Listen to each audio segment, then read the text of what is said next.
Hey guys, what's up? It's FalseBulls123 and I'm back on my channel. Now as you know, I got some nice new duds. This is a leather jacket I thrifted at Goodwill. This is a pretty awesome t-shirt I got from Teespring. It's like St. Sebastian. It's like this like Catholic iconography like thing. It's super cool.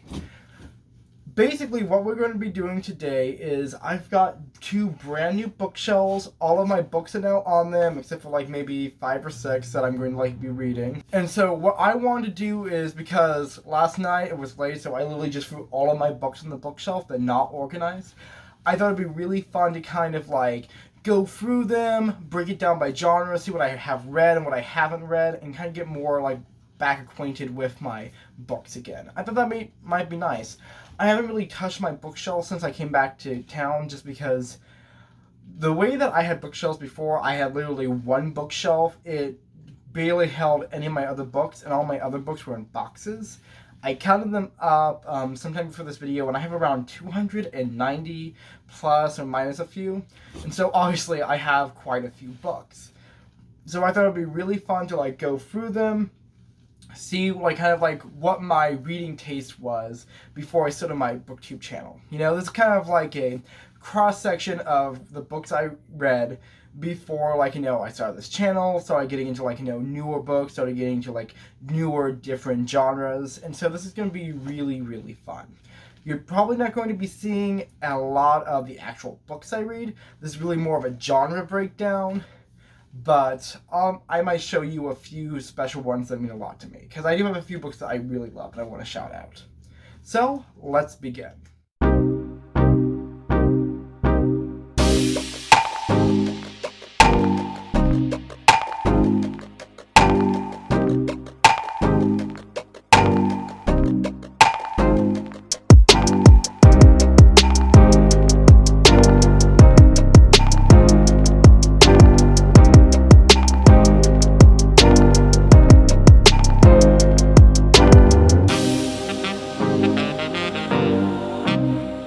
So the first category I picked was plays. Obviously most books are in prose, but I also own several series of plays. I don't believe I own any poetry books, actually. That might be something I would like to explore more on this channel, just to give you a heads up. 3 of these are single plays. That is The Importance of Being Earnest, Death of a Salesman, and The Crucible. Also, the vast majority of the plays that I have on my bookshelves I got from a library liquidation that was happening at my high school when I was like, you know, almost graduating. Senior year, they were giving away so many books, so a lot of my classics I own, a lot of these other sort of like old sounding books, are because I literally just snatched them up like they were hot cross buns. The other 5 are just different, let's see, anthologies. I'm just going to read them off to you because I only have 8 like, you know, books. Modern one-act plays, plays of the Greek plays of the Greek dramaticists, Great Russian plays, 3 plays about crimes and criminals, which includes Arsenic and Old Lace, that's a classic, and plays by George Bernard Shaw, which is one of my favorite playwrights. He wrote Pygmalion, which is one of my favorite plays. Ryan, they're probably asking me, what is your favorite playwright? And that would be Rodgers and Hammerstein. So, now you know, and no one is half that battle. Let's move on.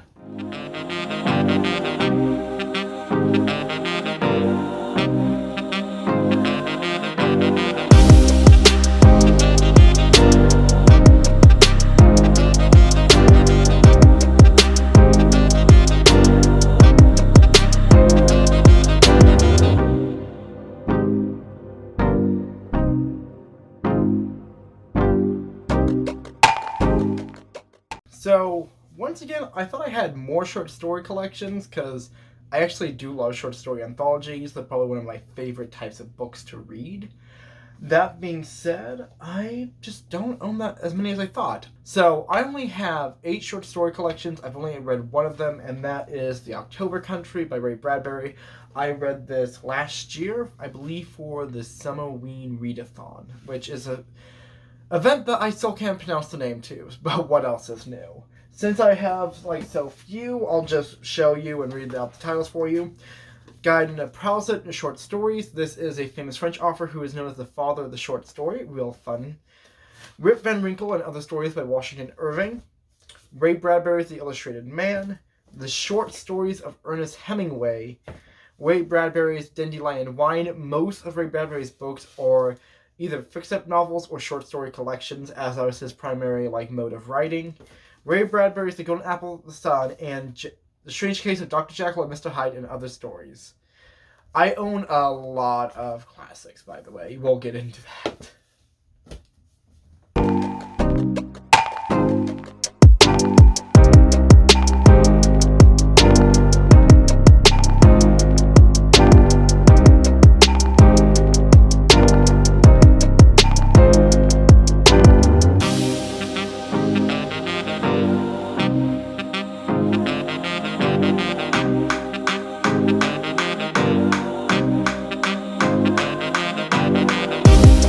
So the next category is graphic novels and manga.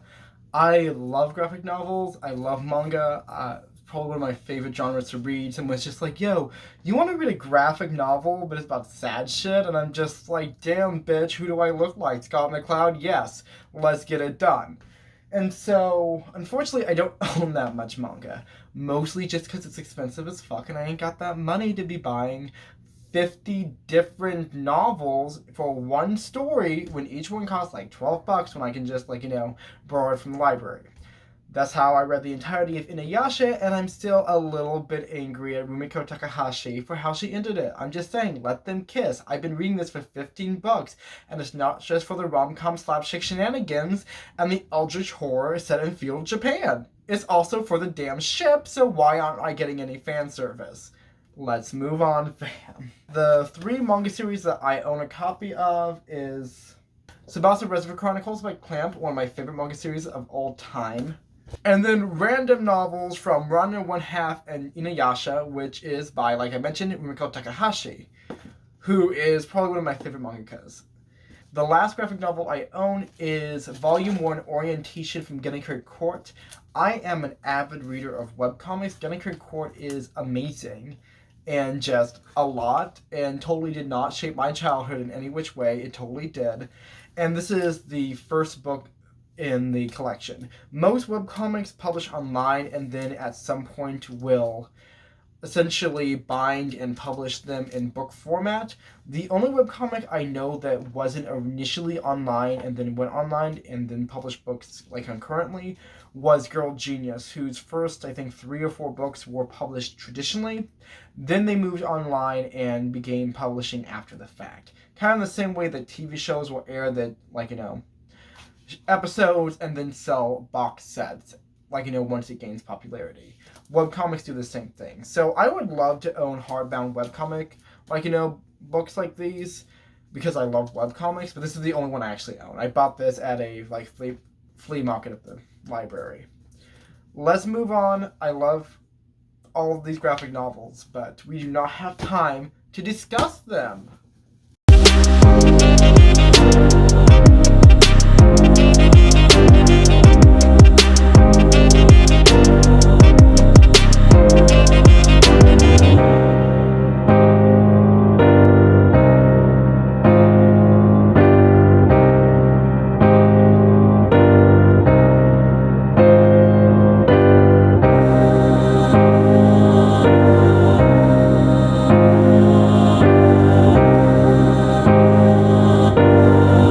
Okay, so next category is memoirs and autobiographies.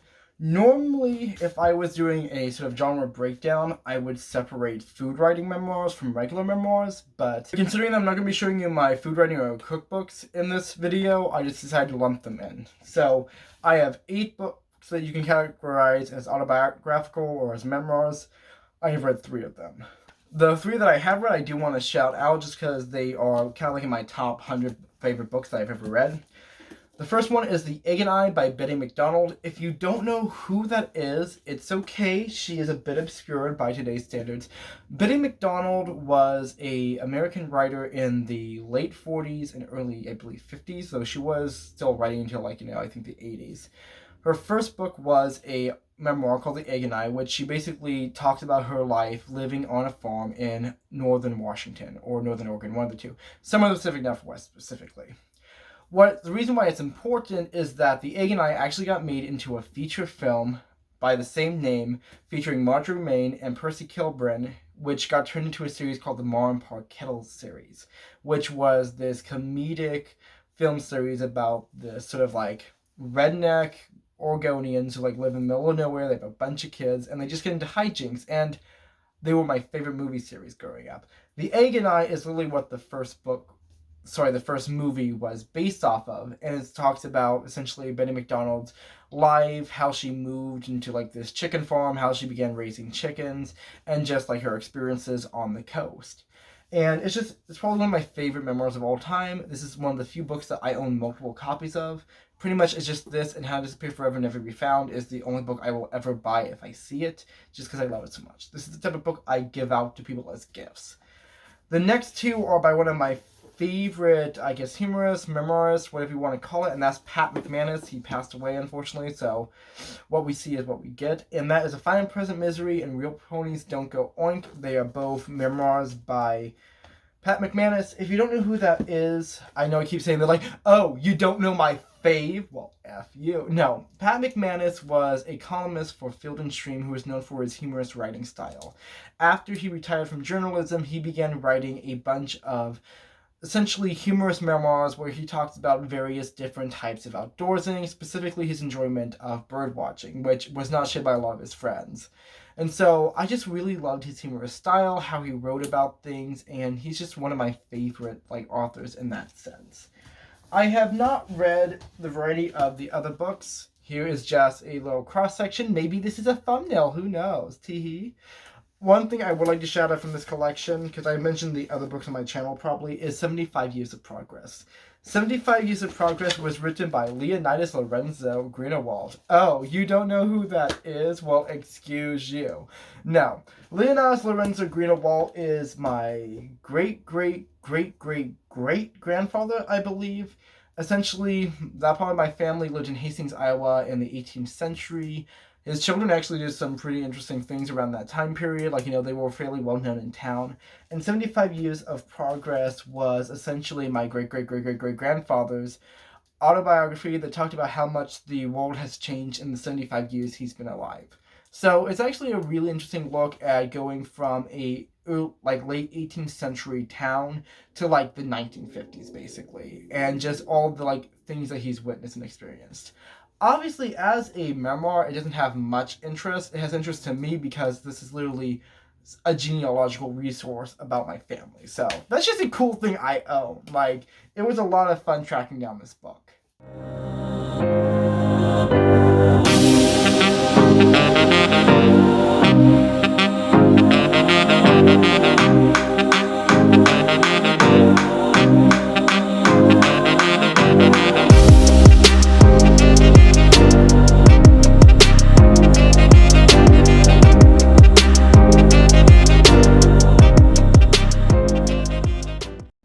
Next category is nonfiction, and nonfiction is a very broad category. So I kind of how to play fast and loose with what I would consider nonfiction, but I think I did the best I could. I have 14 books on here that are considered nonfiction. That doesn't count my textbooks, cookbooks, or I guess that one box of books I haven't unpacked because that's where my textbooks are in. And so basically they run the gamut of topics. I don't read a lot of nonfiction. I don't buy a lot of nonfiction. So it's that's why I don't own that many. The vast majority of them have to deal with computer science. For instance, I have Modem and DOS for Dummies, which I now realize are not that, relevant in computer science anymore, but I own them anyway. The two books that I've read is all about famous inventors and their inventions. This was a book series produced by Random House in the 50s. This one is copyrighted in 1955, just to give you a gist. And I used to actually own most of the series for this. I remember there was one on weather, there was one on a few other subjects. This one was about basically inventions. The other one is the Illustrated Guide to Forensic True Crime Investigation. I cannot pronounce this man's name, so I am sorry. And I actually got this from my aunt who was studying death investigation as a college course and bought that book for education. She gave it to me, and I actually found it very captivating. This is one of the reasons why I know anything about forensics. Two books that I have not read, but I'm going to want to be really interested in this year is The Roswell Incident. It is a look into the investigation of Roswell and the 1947 crash, and The War Against Boys by Christina Hoff Sommers. So I got this book because at the time it was in 2014 and everyone was going on about Anita Sarkeesian and Gamergate, and everything was about SJW and anti-SJW rhetoric. So Christina Hoff Sommers was one of the pundits of the time. She was discussing a lot of things involving Gamergate and a lot of the controversy surrounding that, and a lot of people were telling her based mom. Now, at the time, I rather agreed with Sommers' political opinions. I thought she was fairly level-headed in a lot of discussion that was very extreme and very strawmanned.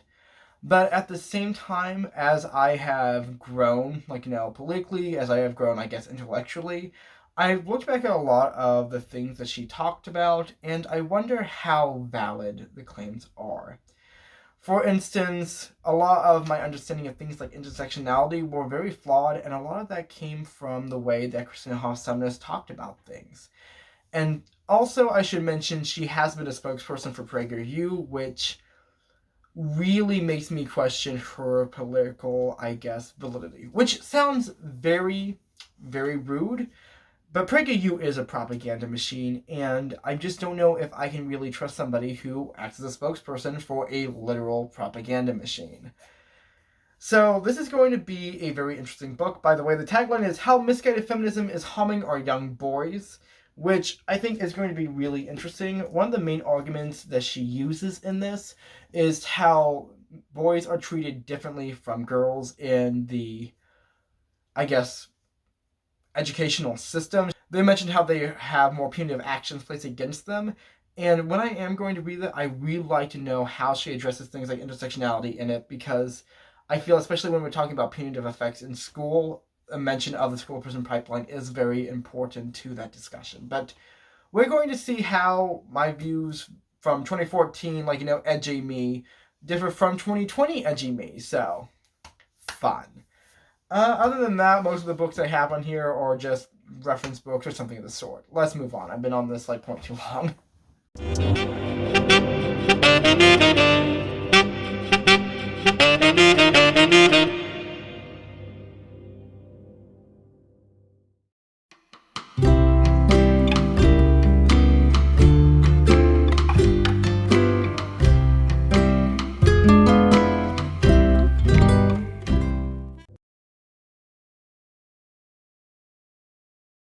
So you probably noticed that the first couple genres that I mentioned were either genres I didn't have a lot of books of, or they were non-traditional books, like graphic novels or short story collections. Next up is something very classic, and that's classicals! I own a lot of classics. It was a little hard to distinguish this category just because what exactly defines a classic? Is a classic just very old? Is a classic modern but renowned? Is a classic culturally important, and that's the definer? Some of the books I did not pick, like The Invisible Man, which I own, because I wanted to include them in speculative fiction genres, where they are more importantly tied. But I did manage to pick up all the books I would consider classic or classical, and the astounding number is 33, which could be more, but let's actually get into it. I've only read 13 of them. I have 21 classics I have not read, so I'm just gonna pass. I'm just gonna wave the classics over my face to show you that excuse me, I'm an intellectual. I haven't read Kierkegaard, but I've read Vonnegut. I've actually not read much of either, but let us actually do fun montage. Okay, that's dumb. So I'm just going to pass the classics I have read in front of your face, so you can look at them and think, oh, I'm so cool and intellectual, why don't you tell me nice things about myself? But yeah. So here's stack 1 of books I have read. Ooh, look at me. I'm so full of myself. Here is, I'm trying to actually grab these. Such thick boys. Here is section 2 of books that I have read. You can just pause on there. And I'm just going to do a fun little montage pass of the classics I have not read so that you may shame me in the comments. White Fang, Jack London. For Whom the Bell Tolls, Ernest Hemingway. The Trial by Franz Kafka. One Flew Over the Cuckoo's Nest by Ken Kesey. The Handmaid's Tale by Margaret Atwood. Don Quixote by Cervantes. Hopefully that's how you pronounce his name. The Red Badge of Courage by Stephen Crane. Main Street by Sinclair Lewis. King Solomon's Mines by H. Rider Haggard. Republic of Plato. I don't know if this is Socrates or Pluto, like the historians are still debating. Niccolo Machiavelli's The Prince. La Morte d'Arthur by Sir Thomas Malory. Jane Eyre by Charlotte Bronte. Far from the Maddling Crowd by Thomas Hardy. Gulliver's Travels by Jonathan Swift. The Kite Runner by Khalid Hosseini. Treasure Island by Robert Louis Stevenson. Faust by Goethe, which is the hardest book for me to pronounce ever. Fun! The Old Man and the Sea by Ernest Hemingway. Bridge over the River Kwai by Pierre Boulle. The Jungle, Upton Sinclair. My Friend Flicka by Mary O'Hara. The Three Musketeers by Alexander Dumas. Robinson Crusoe by Daniel Defoe. The Fountainhead by Anne Rind. And lastly and finally, Paradise Lost, written by Thomas Milton. As you can see, I own a lot of classics that I have not read because I am a fake intellectual like that dumb dog in Family Guy. Now you know.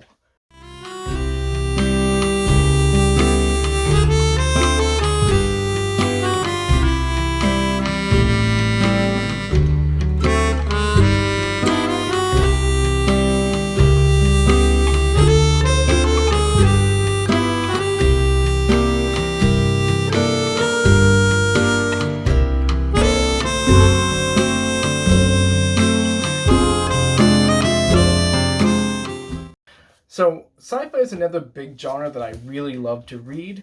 I realize I don't actually own as much, sci-fi as I thought I did. One thing I did want to mention is that most of my science fiction books are Michael Crichton. I really do love Michael Crichton novels.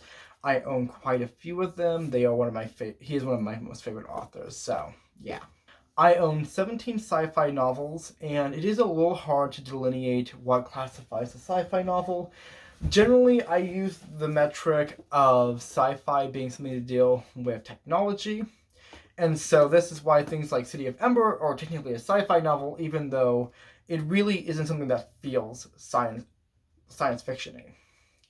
So out of the 17 science fiction books I've read, there are only 7 of those that I have not read, 10 that I have. Obviously, we can do basic math.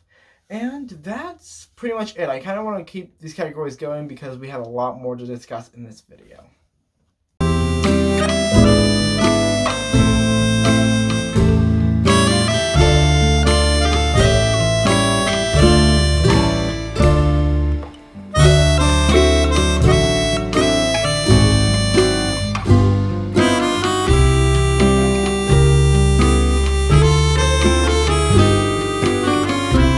So fantasy is a hard genre to delineate, mostly because, what doesn't constitute fantasy? Is it just technology? For instance, Dune obviously has fantastical and science fiction elements.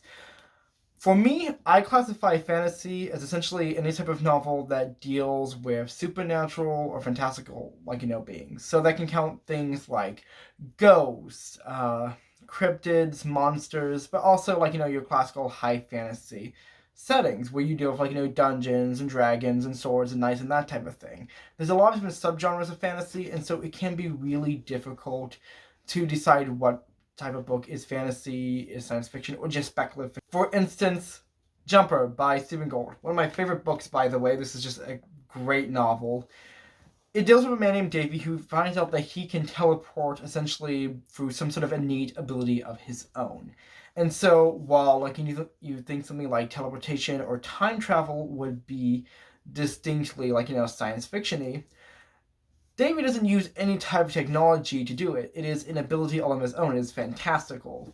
So while it would be perfectly capable of calling this a speculative fiction novel, you could also just as easily say that it is a fantasy novel, as a character is doing something fantastical and preternatural to his ability. So it is really hard to decide what exactly can be considered fantasy sometimes. So I own 28 fantasy novels, books, whatever you want to call them, and I have not read 9 of them, meaning that there is 19 fantasy novels that I have read and are on my shelves. I'm not going to get into all of them, but I would like to shout a few that I thought were really cool and here they are. First of all, Jumper, Stephen Gould. Like I said, I love this book.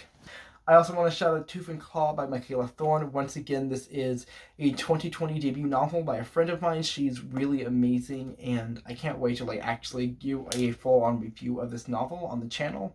But we're going to get into it.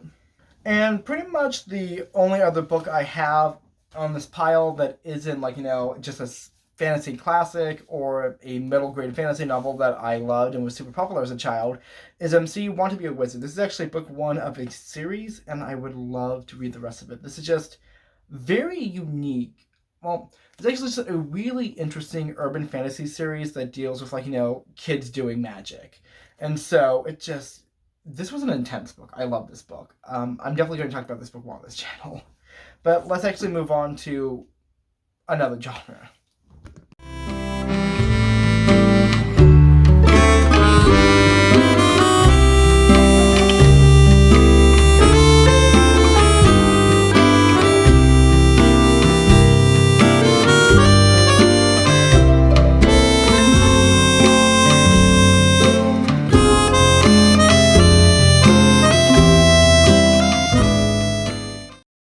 So next up is one of my all-time favorite genres, and that is horror. Now, I own a lot less horror books than I thought. I own 22, and I have not read 4 of them, which I mean, pretty good, for TBR, right?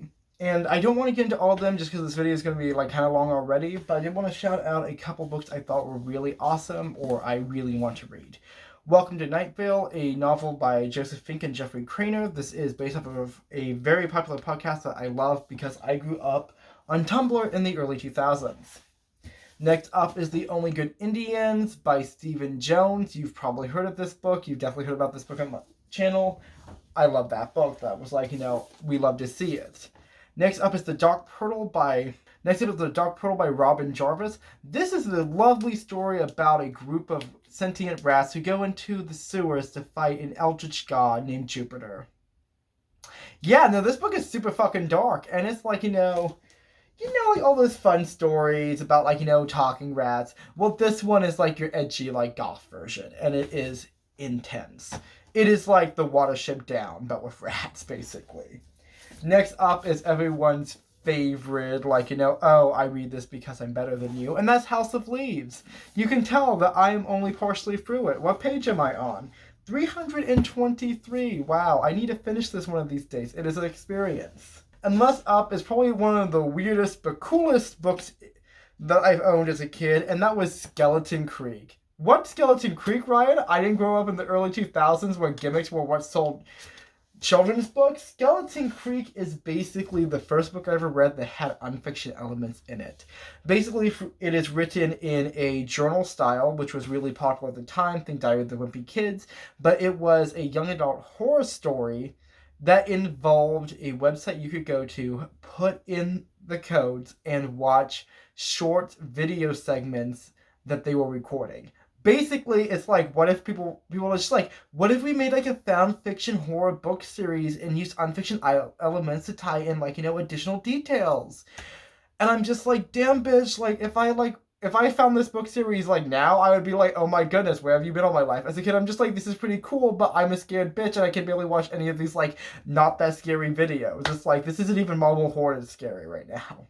But it's a cool book idea, and I actually kind of want to find the rest of the books in the series and actually read all of them and see if the website still works and kind of do a whole video on that. That'd be fun. But let's actually kind of move on. We got more books to do. I can talk words today.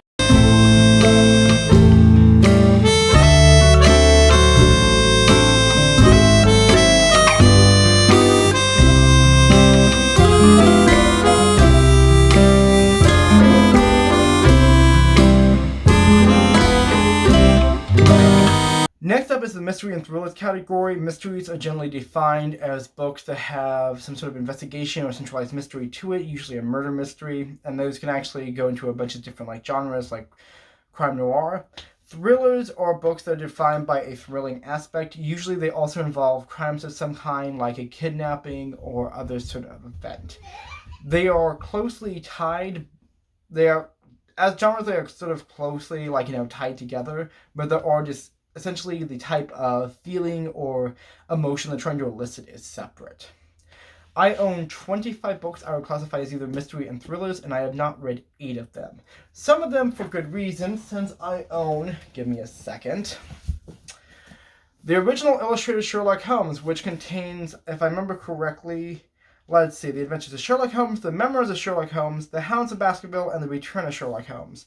So altogether, it's gigantic. This is a humongous, collection of Sherlock Holmes stories, and it's not even the complete, collection.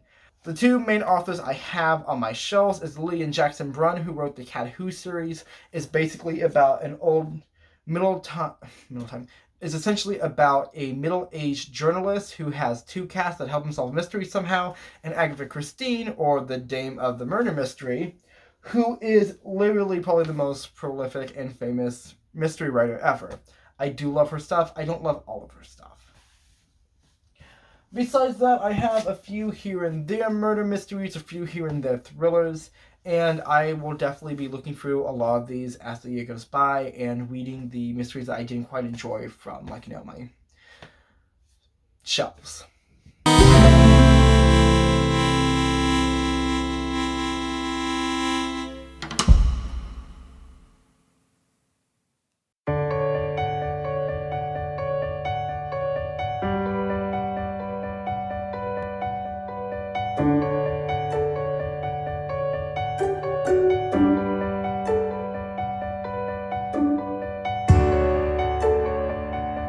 The last categories I'm going to mention are young adult and middle grade books. I don't read a lot of young adult, but I do own a bunch of books from when I was in middle school, so we're going to go from there. Young adult generally refers to the age category between 12 and 18, which discusses a lot of issues of teenagedom. You can have really basic books, but a lot of young adult novels generally deal with emotional themes like split families, divorce, sexuality, coming of age, and other such topics. Middle grade generally refers to middle school age children, and a lot of those books can also deal with those topics, but they also might have a much younger theme. There are a few books that I want to shout out, but first let me tell you the statistics. I own 35 middle grade or young adult books. I have not read 4 of them. And let's actually just see which ones those are. The Wind in the Willow, another classic, imagine that. Big Red, Jack of Hearts and Other Parts, and 21 Balloons. So, notice how the books I never read are always the ones that have name recognition. I'm just saying, have we noticed that?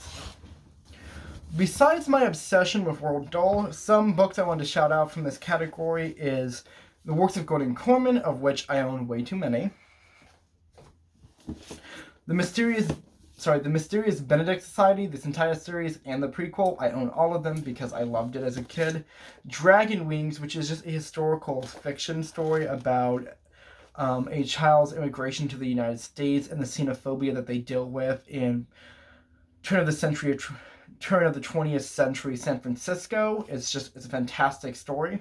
And one of my all-time favorite books of all time is How to Disappear Forever and Never Be Found. Even though this is a middle grade story, it deals with things like divorce, absent fathers, and finding your family. And it's a great story. Also, one thing I love, and I think is so cool about this one, is how it integrates comics into the actual book itself. So it's actually mixed media. This is a really awesome book. Anyway, guys, there are quite a few books that I didn't mention. Not too many. Obviously, I didn't mention my cookbooks. I didn't mention any collections of fairy tales or folk tales that I own. And there are a few random, fiction books that I didn't mention for time, such as Showboat by Edna Ferber, because I'm a nerd who doesn't read big books. Anyway, guys, I'm going to, let my phone recharge for a little bit and all of that, and also to, play us out till the ending with, a little time-lapse of me sorting my bookshelves. It'll be really fun.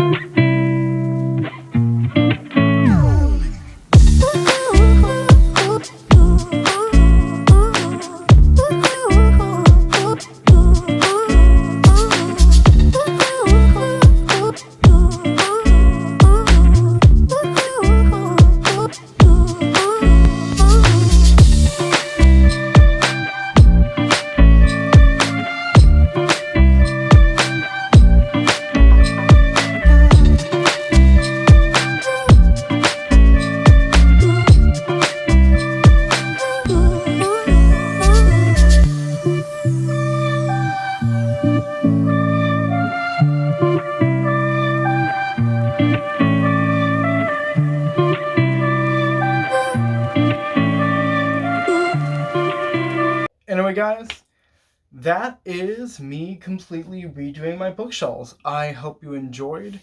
There is definitely a lot of books that I've looked at, been going through, and now I have a really accurate idea of what my TBR looks like. So, we're going to have some fun this year. One thing that I'm going to try to do is get through my physical TBR. That includes pretty much the first 2 shelves of my bookshelf, a little mini shelf that you haven't seen that has a bunch of smaller books on it that I'm probably going to gift to my cousin. And then I have one more bookshelf on my other bookshelf that just has books I bought last year in 2020. So we're going to go through all of those. Hopefully by the end of the year, I'm going to actually have a lot more space on my bookshelf because I'm planning on unhauling a lot of books this year. But that's kind of like what it looks like. I had a lot of fun kind of going through all of my books, kind of like looking and seeing like, how many books I own, what types of books, how many books I can probably get rid of really easily without like kind of feeling like too left out about it. And it's also definitely made me think about the way that I purchase and obtain books and the types of ways I want to obtain books in the future. So I had a lot of fun doing this, like I said. Hopefully you did too. If you enjoyed this video, please make sure to like and subscribe. I know everyone says it, but it really does help me grow my channel. Other than that, I just want to thank you for spending this time with me today. Really just having fun, kind of like going for books, doing like the whole booktube thing. And remember, wash your hands, tell your loved ones you love them, and spend every single day trying to be a better person. This is False Bulls 123, and you guessed it, I'm signing out.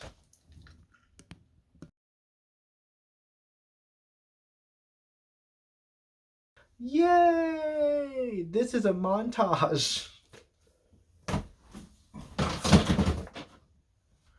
Like, Lily, who the fuck wrote this book?